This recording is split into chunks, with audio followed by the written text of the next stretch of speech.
Hello and welcome to this month's book club, the Patreon book club for Maddie the Magician. It's me, Maddie. The book that we're doing this month is Absolute Magic by Derren Brown.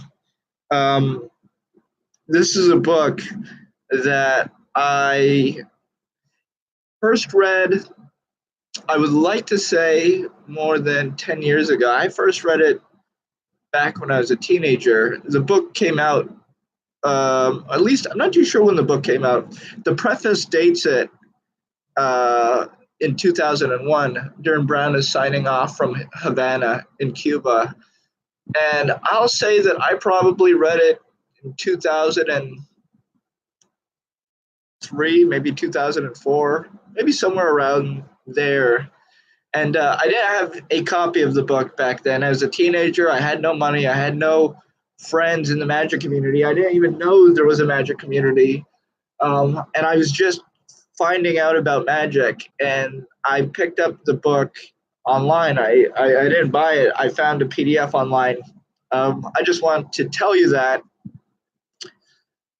for full disclosure, I was wrong. I wouldn't do that today, but that's what I did. That's what I did when I was young in order to get access to this book. I was a huge fan of Derren Brown, and I wasn't thinking about the ethics of it, the morality of it. I just downloaded a PDF of the book.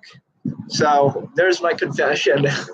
um, every other book that we've read in the book club, I think I own and have bought a copy. I think that's correct, or a copy was given to me.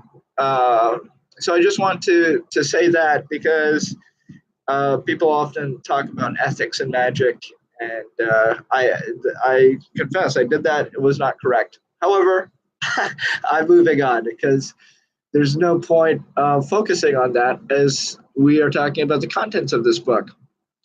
Derren Brown. Gosh, there's so much to say about Derren Brown, and so much to say about his books. Derren Brown is a world-class magician. Thankfully, right now, he's becoming more known in the U.S. and globally by Netflix. For a while, his TV specials, when he first came out with his TV specials, it was right after the David Blaine Street Magic specials.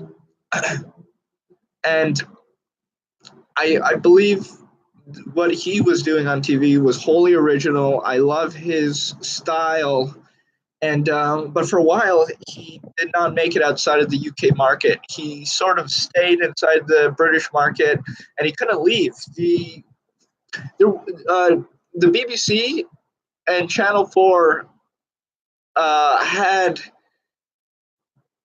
channels that aired outside of the UK, and I believe some of his early special also got picked up on the Sci-Fi channel in the US, or maybe it's called the Sci channel. I'm not too sure what it's called, but there was a few specials that got picked up, re-released in the US market. None of them were popular. The US market, unfortunately, doesn't like British shows.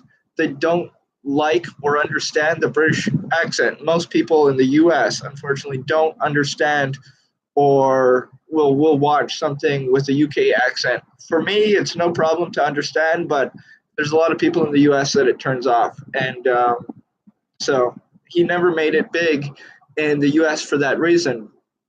Recently, Netflix has been airing his old special that he did maybe a year or two ago called Push, where he gets somebody I won't ruin it if you haven't seen it, but the idea is he's trying to get somebody to push somebody to their death.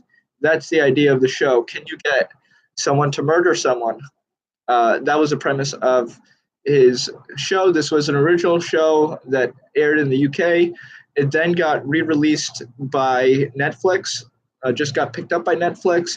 And then he has his first special, which I believe is a Netflix exclusive called Sacrifice, which honestly, it was just released maybe last week, maybe 2 weeks ago. I think last week. And I just saw it a few days ago. It's wonderful. It's the opposite premise of Push. It is can you get somebody to sacrifice their life for somebody else? Can you get somebody to give up their life, to sacrifice their life to save someone else? That's the premise of the show. So that's what Derren Brown is involved in. Um, I don't know where to start. There's so many things I could say about Derren. I'm a huge fan of Derren. I've seen everything he's done in terms of his televised and recorded work. I've seen a few of his live shows. I've seen him in London when he was doing his underground show, which was excellent. That was in 2000 and maybe last year, maybe 2017 that I saw that. Yes, 2017 in March, I saw him do his underground show that was in London. Um, in some, it's a theater that is underground. I guess that's why they call it underground. Um, and then I also saw him a few months later in 2017 doing his show in the U.S. He was doing a show in the U.S. called Secrets. It was an off-Broadway show in New York. It was pretty much the underground show with some changes. And Derren Brown is very clever. If you have seen his work, there's a lot of things from the posters to the title of the shows that are used in the show as sort of like, I don't want to give it away, but it's used in the show it builds up to something pretty spectacular. So yeah, and I got to meet Derren Brown last year. Yes, last year when I went to go see him in London.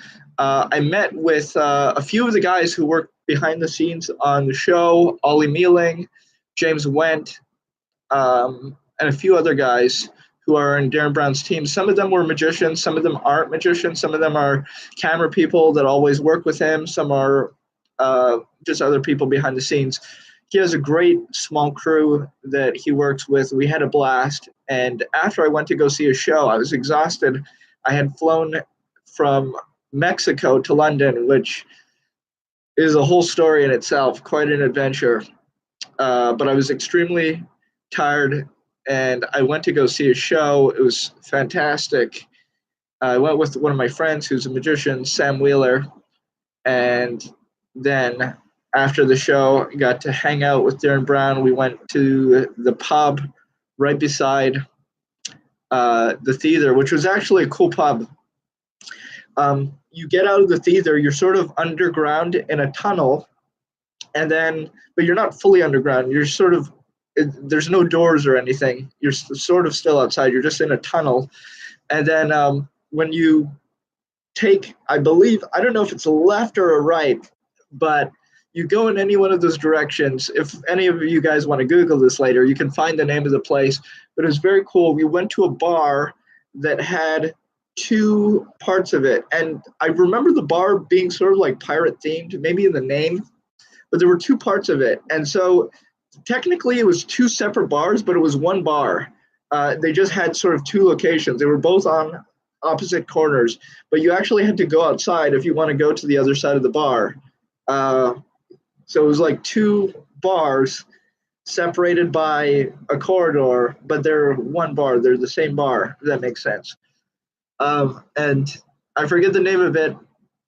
I have it written down somewhere, but that's where I got to meet Derren Brown. He came in after the show. He was dressed in his street clothes, and he had his hat on, so no one would recognize him.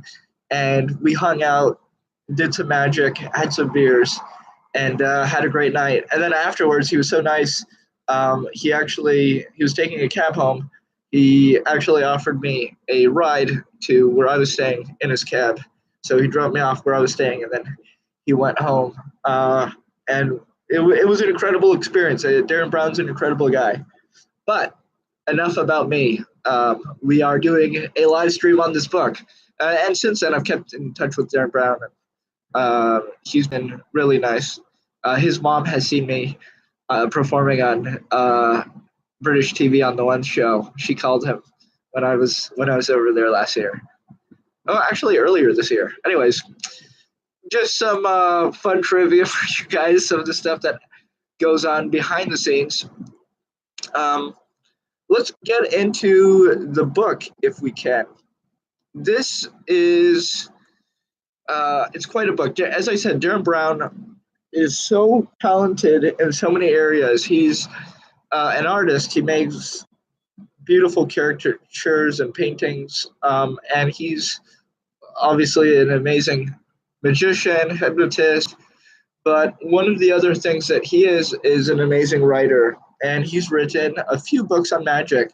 Um, and since these books have been written, he hasn't written other books on magic. He's written many other books since then, but this is one of his books on magic, which he wrote before he really exploded on television, I believe. It was about the time that he was exploding on television. I'm not too sure on the timing in terms of the year and stuff, but it's pretty close. Um, Speaking of people who have exploded on television, one of the only guys who have really become famous on television and who has still published magic books, really good magic books, is Juan Tamariz. I don't know of any other magician really that has had that level of fame of a Juan Tamariz and has been publishing magic books while he's still famous. There's probably someone. I guess that's a TV thing. There were famous magicians always writing books. Anyways, I don't know what I was trying there. I was trying to find a connection. Anyways, this book, I don't have my copy on me. I swear to God, I do have a copy. After I downloaded it illegally so many years ago, I bought a copy at actually I bought it at auction. I bought it at the Potter and Potter, one of the auctions. I believe it was last year or maybe 2 years ago. But I bought a copy of Absolute Magic, and I also bought a copy of Pure Effect. Unfortunately, my copies are not the first edition. I think the first edition and the second edition, or the second printing of the first edition, had more stuff than the later editions. I'm not too sure what the difference is. I know that there was a trick or something in one of the books. It might be Pure Effect that had a really good trick that was taken out of the later editions. So it's just a fun FYI, but I'm sure you can find a lot about more relevant information on that online. I want to talk about the contents of this book. So before I get into it, this is not your typical magic book. This is a book. Oh, by the way, the book's on my shelf. The reason I'm not doing it in my room today is my dog is having a temper tantrum. So just FYI of why I'm not in there and why I don't have the book in front of me. But I do have a digital version, which is also technically illegal. But since I bought the book on auction and I paid a lot for it, for both books, I bought both books at the same time, and I think they cost me around $200 each, if I'm not mistaken. I might be mistaken, but I'm pretty sure. Actually, I could probably find the price right here. How much did I pay for these? I should have the price in my email somewhere. Let's see. Absolute Magic.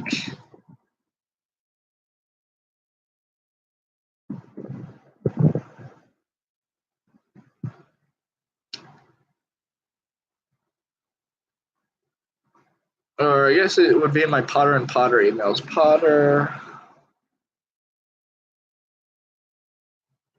Here we go. Here we go. Okay, not as bad as I thought. So I got two books. And all in all, it was $225. But then when you buy it at auction, you have to pay a premium. So all in all, that premium cost me another $56 or so plus shipping. So all in all, it cost me about $300 for those two books, which is quite a lot of money for two books. But I finally bought them, so I have my own copy now. They're not first editions, but what can you do? And to make a correction, it was Pure Effect that had some stuff removed in the second edition. Um, Absolute Magic keeps the same contents of the book, and the book is actually dedicated to Teller, funnily enough. He talks about a lot of the guys he knows in this book, and it's quite cool when you know about them. For example, he mentions Noel Britton in the book, and I met Noel a few years ago at the Genie convention. I think back in must have been 2012, or maybe even before then, 2011. And he was just a guy at the convention. We were doing card tricks, and he's like, "Oh, I helped book the talent for this convention, International Magic Day in London." Um, so I got booked, and I went and I performed at this convention, gave a lecture and talk, and then I got to see Noel Britton perform. He was emceeing. He was. I don't know if I can say the funniest or the best. But in my memory, at that time when I saw him, I remember thinking that he was the funniest and best MC that I had ever seen. I don't know if I would say that today, but I remember when I was seeing him in front of me, that's the thought I had in my head. And he's fantastic. Just so good as an MC, just funny. And he did some magic, but he's just phenomenal. So if I do name some of these guys, and I might not always say something amazing about them, but if Derren Brown knows them, they're pretty good. Another interesting thing about Derren Brown is his one of his producers, his manager, technically right now, is a guy named Michael Vine, and Michael Vine is a producer who used to sell he's Derren Brown's manager right now, but he used to sell Svengali decks with a magician from the UK who lives in Toronto now called Mark Lewis. And Mark Lewis writes quite a lot about him in his book. So you get to know some of the guys behind the scenes. And it is quite interesting, some of the stories that you hear about these guys. All good, I mean, for the most part, all good stories. But it is quite interesting because usually you just hear about these names and the names don't mean anything to you, but it's kind of cool to see names of people that you do know or that you're aware of stories about, and to get into this. And regardless of when this book was published, it was very on. I mean, Derren Brown has been doing magic for a long time, and he didn't become successful overnight. There's a great article. I don't know if it's in Genie or Magic. It's in one of the magazines, but Derren Brown is talking about his career. And when he was working on television, his first shows were successful. And, he was already amazing back then, but he was still working restaurants. He wasn't making a lot of money. And there's a funny story in his book, in not this book, but one of his later books, I think Confessions of a Conjurer, where he's telling this story, or maybe it's in the interview. He's telling the story in the magazine. I forget where he told it, but he's telling the story of being recognized.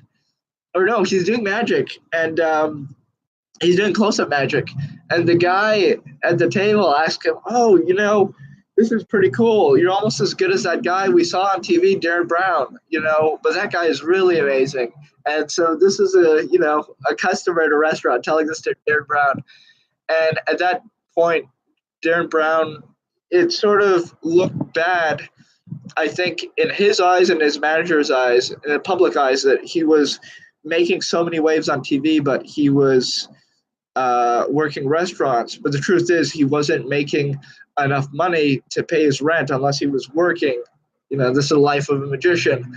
So I don't know how this came about, but he made a deal with his manager where his manager said, let's just focus on your work on television and your corporate work. Even though we're not making that much money now, I'm going to lend you money and so that you can live and you can pay your rent, but you're not going to be working at these restaurants anymore. We're going to focus on your TV career.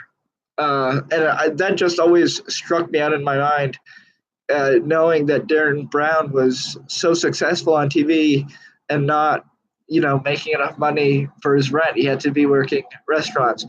So it just goes to show, when you see somebody on TV, when you see somebody, seemingly really high up, they're doing all these great things. It doesn't necessarily mean that they're in a great position financially. They could be, everybody has their own struggles. And it was just amazing that Derren Brown would have that humility to tell that story, because that's not a story that a lot of people would want to be known. So I just thought that was extraordinary that he had that humility to tell that story. Again, I'm just rambling off about Derren Brown, but I do want to get into the book.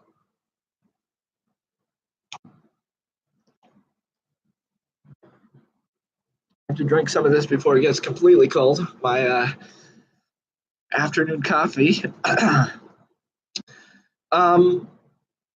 The book is split up into different parts. I will not, the parts are not really titled, so I'm not going to go, and they're of various lengths, so I'm not going to get into that. But I will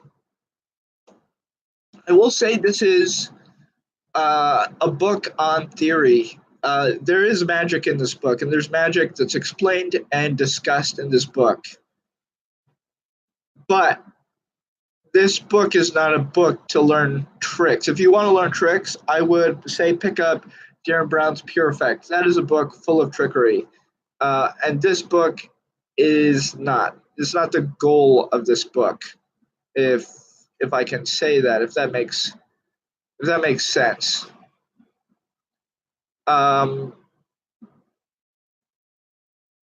This is a book on presentation. This is a book on theory. This is a book on what made Derren Brown who he is. For a very long time, mentalism had waning popularity. It would go up and down, up and down. And the whole concept of someone being a psychological illusionist, which is not, I don't know if Derren Brown would call himself that, but he certainly pioneered this realm of magic. He's not the first one. David Britland came before him, and there have been others.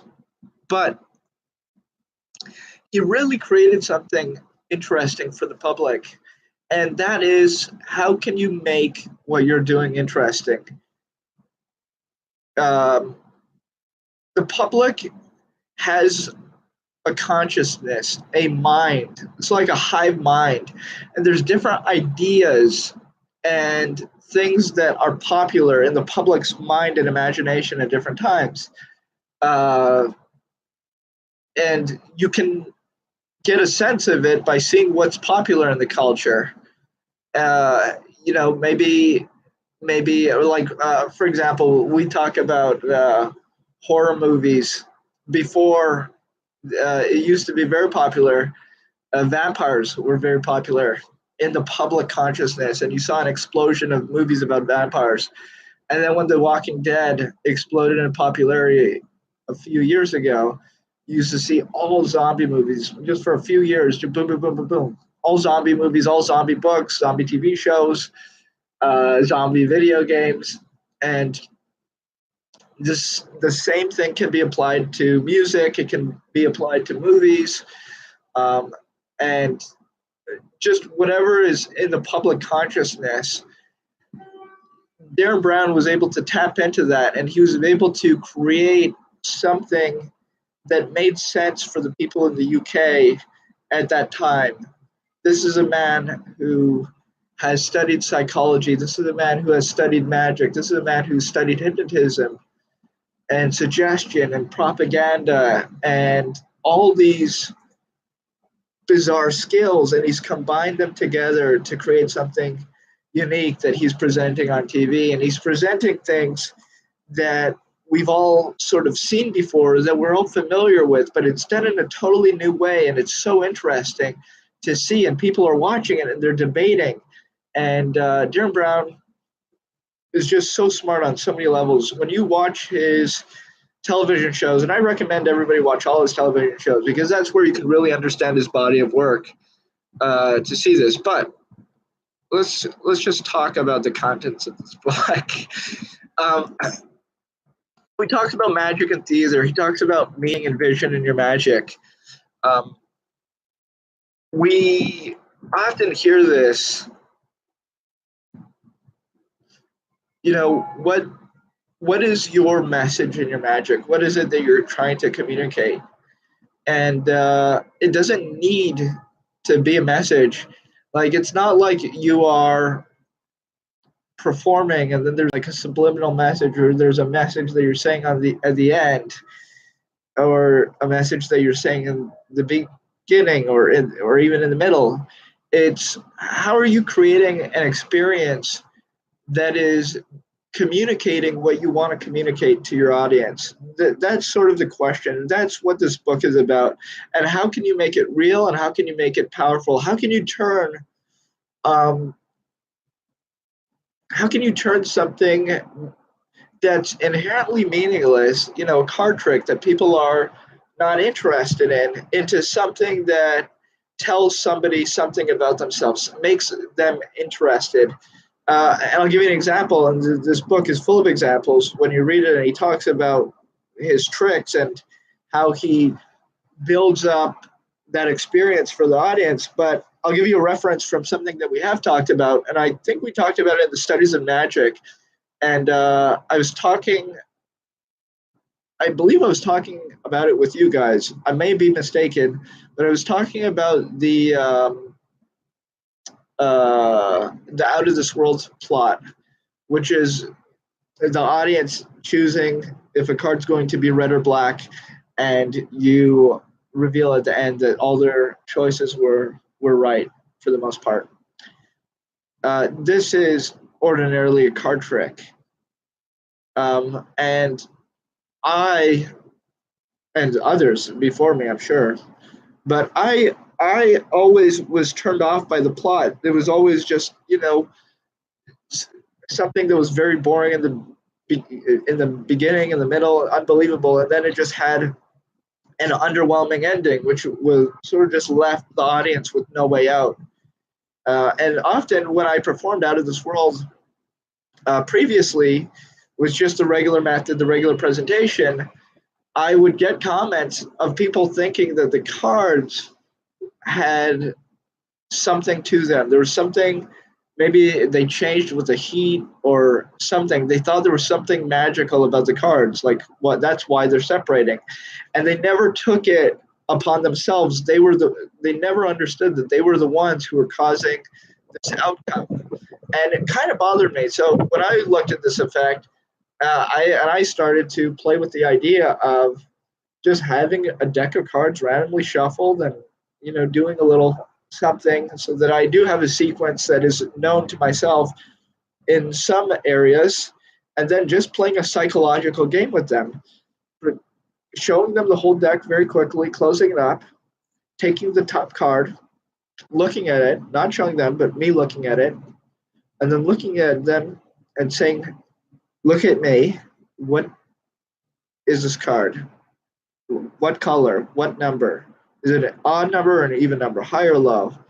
And whatever information that they were hitting on, I would use. And whatever information that they were getting wrong, I would go in the complete opposite direction. And I would really try. And there was no method for the first few cards. It was just me convincing them that this is real, that we're going to try something, but seeing what they can get. And many times they would hit on the color, then they would hit on the suit, and many times they would hit on the number. Usually they wouldn't hit in the color, the suit, and the number at the same time, but I would use what I could to build that idea in their mind that we do have some sort of connection and they are looking at me and I'm somehow giving them that information, if that makes sense. Very Derren Brown-esque. And then I would go into out of this world. I would say, look, we're going to do it simpler. Look at me. What card is this? What color? What color is it? Red or black? Red. And then if I felt like they could go more, I mean, in terms of information, I would push. Derren Brown talks about this. Derren Brown in his book, and if you ever seen his DVD, The Devil's Picture Book, he has many tricks like this where you're sort of looking at the audience or a specific member, and you just use your intuition to guess what they're going to choose based on how you perceive them. It's quite interesting, and you're mixing common choices that people make plus what you're taking in by looking at them and talking to them. And it is quite interesting, and it does work. Obviously, it's not a surefire method because you're not actually reading their mind, but you are connecting with them on a deeper level. And I'm not talking about psychically, I'm just talking about through intuition and communication, nonverbal communication.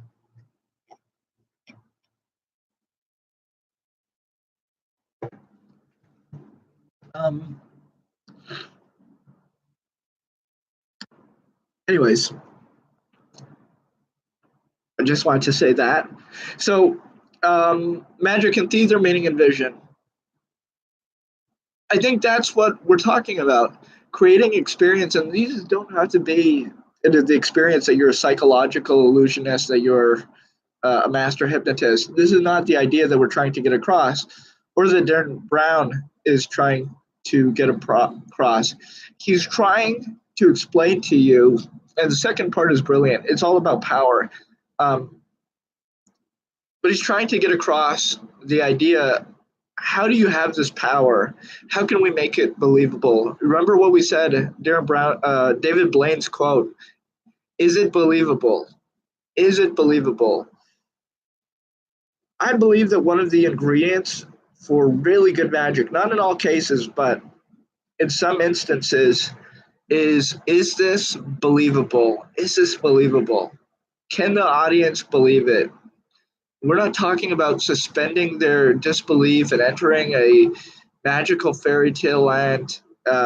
You can do that. You can do that if you're in a theater and you can create the proper setting with the music, and you can darken up the room and you have a beautiful, you have actors on stage and you're creating a scene. You're creating something that they can dive into in terms of their imagination. That's not what we're talking about here. It's you're sitting down at a table, at a coffee shop, at a bar, at school, at work, at a dinner table, on the street, wherever it is that you are, and you're trying to make that experience, the experience of your power, whatever your power is, real. How do we do that? It's a very difficult question. Derren Brown really hammers it, though, because he doesn't give a magical explanation. He's not convincing the audience to believe in magic. He's convincing them to believe in something that they already know is real. They know that there's a job title of psychologist. He knows that people can go to school to study psychology, that they can study the mind, they can study how people interact. Most people know that this is a real thing. This is a real thing that people study, and there's some people who have psychologists that they talk to, and they know that it's somewhat of a real industry. It's a real thing. People can know parts of the mind. And they may not know that much about hypnotism. They may not know that it's real, or if it's real, or maybe, but they have heard of it. So Derren Brown is taking things that people know about, that are real, in the public consciousness, and he's taking it and he's distorting it to create an experience of wonder. which I find is just really brilliant. Of course, Derren Brown is doing his own thing. He does the same thing for memory. Everybody knows that there's memory experts. Everybody knows that there's people with photographic memories. We've all seen. Well, I don't know if we've all seen, but if you remember the Born Identity movie, where this guy is trained to remember license plates and just boom, boom, boom. He walks into a room and he just remembers all these details.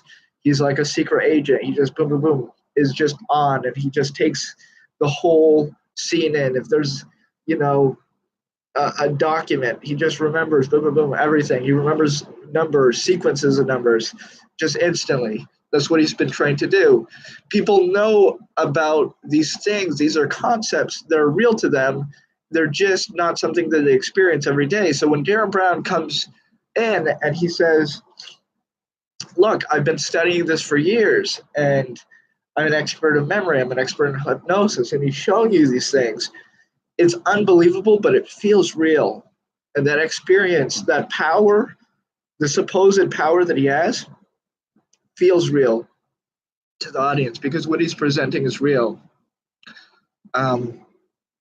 And a lot of this is through withholding the power, not explaining everything, giving the audience background knowledge, but not explaining everything. And leads to the most, this conversation is about the most powerful part of the book called withholding power. Through suggestion and presence, and suggestion and character. I'm going to repeat that. Withholding power through suggestion and presence, and suggestion and character. Think about that for a second. I can't read you the whole book because it is quite long, but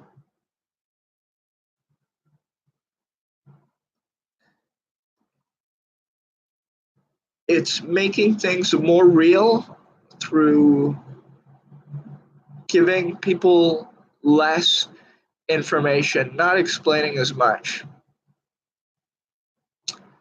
Imagine right now, okay? I have a I don't know what I have here. I have a cup. And imagine, if you will, this cup is in frame. Just say this cup is in frame.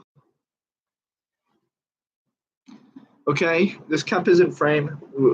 Just imagine my laptop is a little further back, and you can see both me and the cup. And you know that I'm a master in psychology. I'm a master in meditation.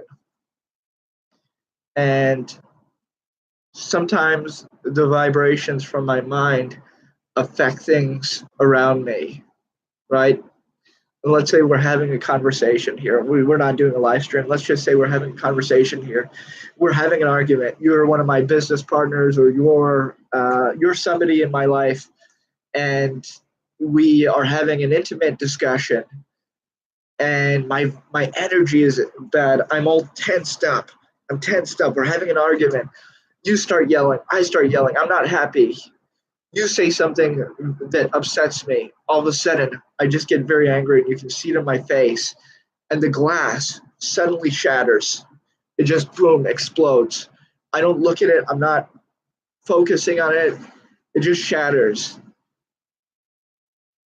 And you perceive that as, oh my goodness, that energy that Maddie was talking about, that energy that, this guy is supposedly has these vibrations coming out of his body. He has a sort of psychic power through meditation, through controlling his mind, and it's so powerful. It just shatters his glass. I'm not presenting that as a magic trick. It is something that occurs in real life. But for somebody seeing that, very subtle. It's not so subtle, but for somebody seeing that, it makes it real. And this is what Derren Brown is talking about, withholding the power, not going through the whole presentation. Imagine if it was a different situation. Oh, hello, and this is who I am. I'm a master of psychology. I've been meditating in India, and this is my teacher, and I'm going to demonstrate something for you. See this glass? It has energy, and it has so much energy that if I focus on it, boom, I can make something happen. And at first, I make the cup levitate, I make it come down, and then I focus on it, and then the glass shatters. It's still, it's not necessarily a bad presentation. It's not as bad as some of the presentations I've seen, but it's not believable. It's not real. Even if somebody gets caught up in it in the moment, when they leave and they think about it critically, it's not as real to them. Uh, and that's what Derren Brown is sort of talking about through this chapter. Creating your character, but always withholding, in order to make it more real, in order to make it more powerful. You think about that story about Malini, who, there's a story about him where he could not find a coat rack. He walked into a bar or some place, he couldn't find a coat rack. He's like, "Where can I hang up my coat?" "Oh, don't worry, I got it." And he would take out a giant vise and start screwing a hole in the wall, and then pop a hanger into the wall, and then make his own coat rack. And you're like, "What the hell? This is bizarre." And then at the end of the night, he'd pull off his jacket off the wall, and there would be no hole in the wall. There would be no coat rack. The wall would be totally normal. And Malini was such a character that he knew that everybody would be watching that, but he separated the effect from his presentation. He was presenting, but the audience wasn't aware that he was presenting. He was building a situation where he knew that they would all be watching just because that's who he was, just a character. And he was using that against them. He was using that to show them a magic trick. And that's a lot of what Derren Brown's effects are about. And we have to constantly think about this, I believe, as a form of psychological warfare against the audience. You're not going to war with them, but they are your enemy in a sense, in that you have to go above and beyond in order to fool them, in order to really suck them into an idea.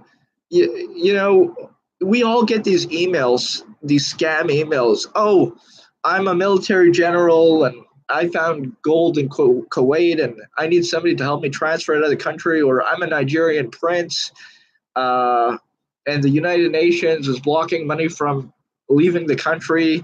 I have $25 million to relocate and this is going to be your amount if you help me, blah, blah."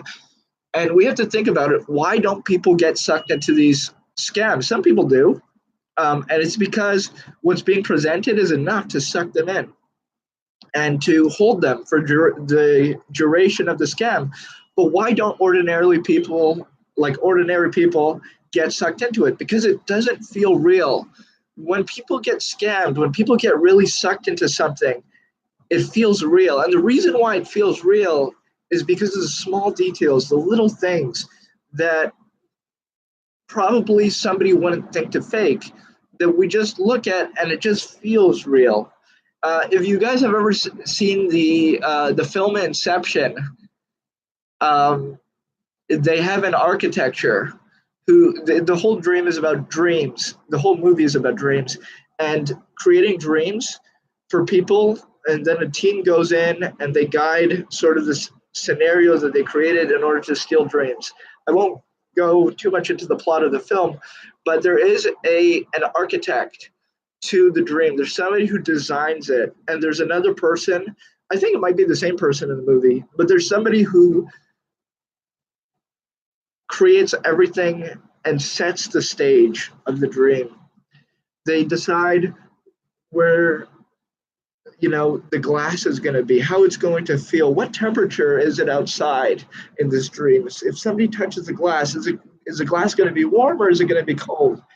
If somebody picks up a a cup, how's it gonna feel?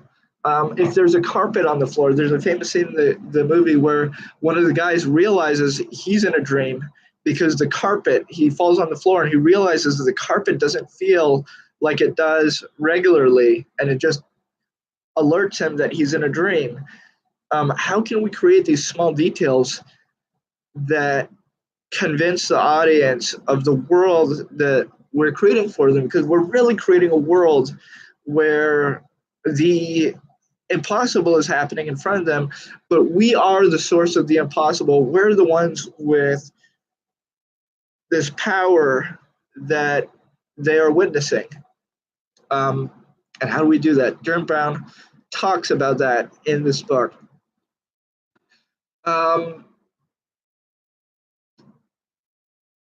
there's so much in this book. Part of it is acting. I think as a magician, you always have to be.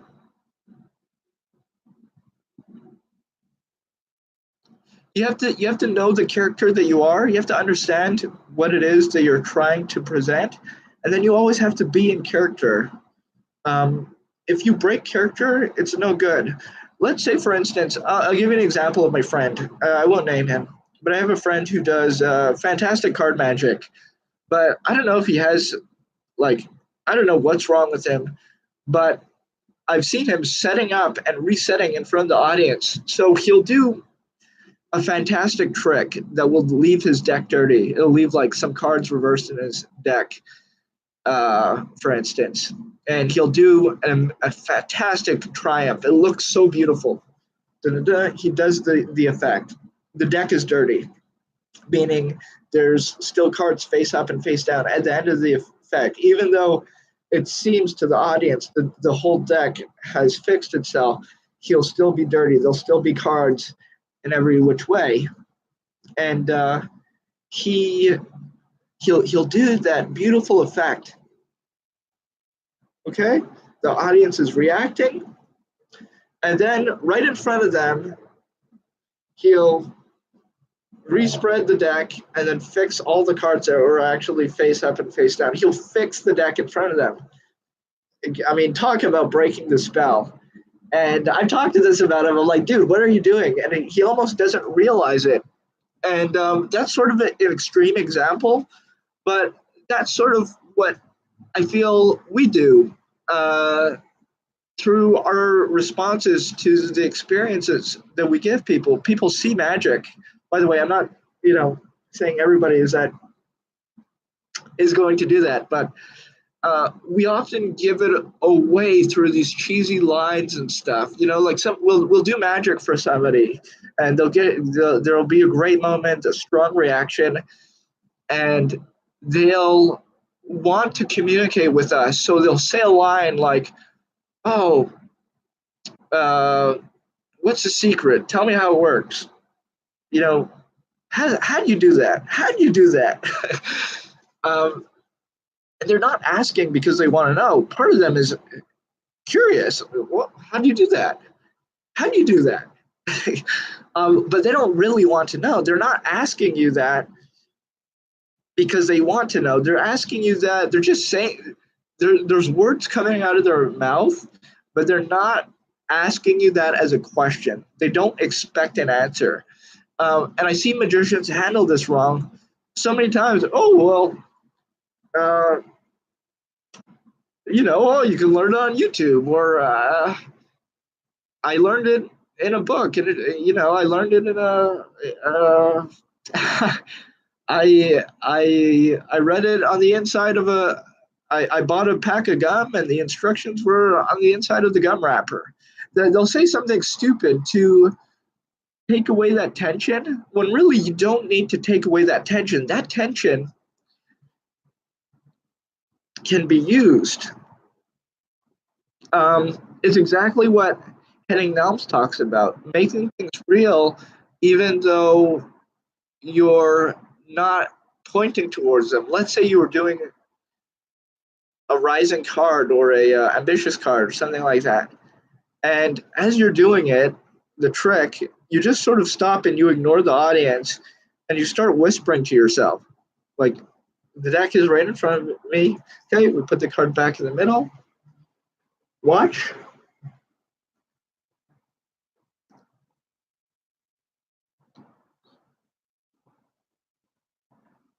Watch. The card's now back on top. Okay?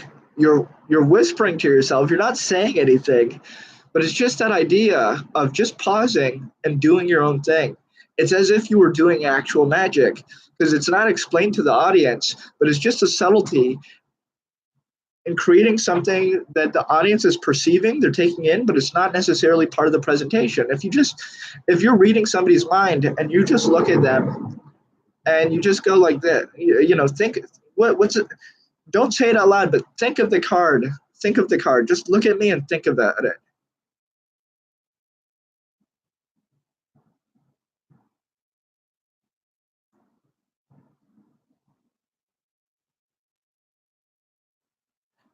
And then you reveal the name of the card. It's just these small things that you make the audience think that you're working. By the way, this is not a rule or anything. You can present things any way you want. But just a small thing of the audience sees you working, but you're not presenting that you're working. And you're not actually working. You're presenting, but the audience doesn't see that you're presenting. You're pretending to be working. You're pretending to be reading their mind. It's like when someone's doing a drawing duplication, they're looking. They don't just look at the paper and draw. Okay, got it. Is this it? Got it. They look at the person.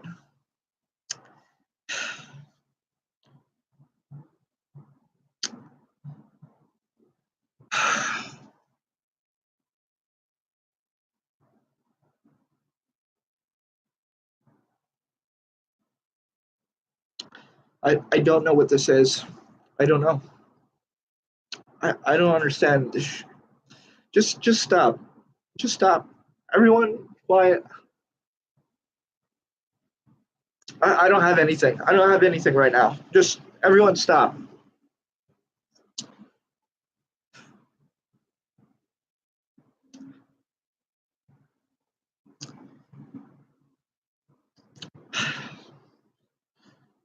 Um, I don't know what this is. I don't know if it this I don't know what this is, but this is what I got. This is what I wrote. I hope it makes sense. Show your drawing to the audience. This is what I have. I'm sorry if it doesn't make sense. But this is what I got. Does this make sense to you? And you show it. Oh my God. Oh, I got it. Oh, I'm holding it upside down. Oh my God, I see it. It's a drawing of a cat. Sorry, I totally didn't know what I was drawing. Oh, it's because when you hit the paper against your chest, you were holding it upside down. Oh my goodness. You know, these are the small things that we as magicians have to think about. And this is the kind of stuff that Derren Brown thinks about. What is the experience that we're creating? What are the small details that we can do to make people feel that it's real? And part of that is failure. You don't always want to seem like you don't know what you're doing. Oh, I don't know if this is going to work. Let's try something, but I don't know. You want to do that if that's your style once in a while and make people feel like you really don't know if this is going to work, but you're going to try anyways. Of course, you know it's going to work, but the audience doesn't know. But you don't want to do that all the time, but you want there to be some room for error. You want there to, and sometimes you even do mistakes. I've seen people do they have a signed bill and they do the serial number reveal and they get a number wrong or a letter wrong. Oh, I'm sorry. I saw it as a P. That's a B, isn't it? It is a B. Oh, sorry. Let me move on. Whatever. whatever it is. That was very bad acting right there. That just there was very bad acting. That's what you do if you're a bad mentalist. That was off. But part of it is acting, and you have to say to yourself, what would make it feel real? And making it feel real, part of it is not rehearsing too much. You want to rehearse, obviously, but you want there to always, if you're trying to present something as real, there to be an awkwardness to it. The timing shouldn't be perfect. If it's real, it should feel awkward. The audience should be looking at you like, is this guy going to actually do this, or like, is this working or not? You want it to be slightly awkward, slightly off. Not all the time, but sometimes, if that's what you're going for. But don't be afraid of being awkward. And that's what this book is about, so many things. And the lessons in this book are so great. I mean, they're mind boggling. Um, I want to get to the last part of the book, though, or coming to the last part, which is beyond acting. And this is being yourself. Uh, Being yourself and creating things for yourself. Um, as magicians, as people, we're constantly influenced. We're influenced by the people we look up to. We're influenced by the things we love. We see works of art. We see creations from other people, presentations from other people that inspire us. And so many times we just want to do something similar. They say imitation is the most sincere form of flattery. When you really love something, you want to be like it. You want to do something similar. And that's great. But you need to be yourself. And it's very hard. It takes a long time. I know in the beginning, I used to mimic the magicians that I loved. I used to mimic David Blaine. I would even mimic the way he talked. I would mimic Derren Brown when I was doing mentalism when I was a teenager. I would actually sometimes even speak with a British accent. I just loved everything about Derren Brown. I'm doing mentalism, and I would just pull out the British accent. I'm not going to do it here to embarrass myself because this is a permanent record, unless I cut this part out. Um, but I'm not going to do the British accent. But I would do a British accent because I was enamored with this performer who I looked up to. So this thing of copying others is normal, but it's not where we should stop. I think the more you do magic, the longer you do it, you have time to become yourself.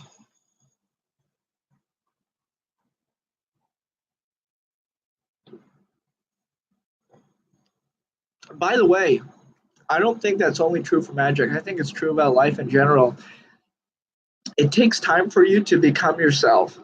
You ever see old pictures of yourself and you look awkward? You're wearing clothes that you're embarrassed about, and you're like, oh, why did I dress up this way? Why did I look this way? It's because you didn't really know who you were. You haven't discovered who you are yet. You haven't unearthed it. You haven't dug deep and figured out. And as you get older, you start dressing a certain way. You start acting a certain way. You start realizing who you are and developing yourself in that way. And I feel the magic is the same way. I honestly feel like magic is the same way. And the longer you do magic, the longer you have to develop tastes. And I would say the most important thing in magic, and I think in life in general, is good taste. The ability to see what is good and what suits you. What clothes suit you? What hairstyle suits you? What magic suits you? What presentation suits you? What setting suits you? Should you be performing in a restaurant or a bar? Should you be on stage? What suits you? And having that taste to understand that for yourself. Many times you see people who are really really good in some areas, and then they're lacking in other areas in magic. They're really strong in some areas, but in other areas they're lacking. And I think part of this is lack of awareness and lack of taste. They don't fully have the taste to be able to distinguish whether something is a proper choice for themselves. And Derren Brown, in this last part of the book, talks about that. He talks about being who you are and how to be yourself. How to be yourself is, it's like the worst advice you can give to somebody that everybody gives you, when you're nervous about things. Oh, I don't know how to do this. I don't know how I'm going to do this. And somebody just comes up to you and they're like, just be yourself. Just be yourself. It's like, what does that mean? I've been being myself. I am myself and it's not working. What do you mean be myself? And what they mean by that, and they don't know how to say, or they're not communicating properly, is be your best self. Be the best version of yourself that you can be. And when you are the best version of yourself, the audience feels it. They feel that it's correct. You ever see somebody wearing the right thing, you're like, that really suits you. Or you see somebody and they get a haircut and you're like, wow, this is a really bad haircut, or this is a really good haircut. You look great like this, or you look horrible like this. It's because we know, even if we don't know how to design it for other people, we know when we see it, is this the best version of this person? Is this the best person of ourselves? And it's very hard to look at yourself and figure out what's the best version of you. And it helps to have friends who can look at you critically. Have friends that you trust. Before you go do a show, before you get booked, before you go out on stage, have somebody who you trust has good taste, and you come out and say, oh, do I look good in this? Do I look good in this coat? Do I look good in, is this the right deck of cards for me to use? Should I use this close-up pad? What do you think? Should I use a close-up pad? Is it a right look for me? What do you think of this opening effect? What do you think of how we close? How do you think about how I stand and walk into the room? What do you think about this presentation, this moment?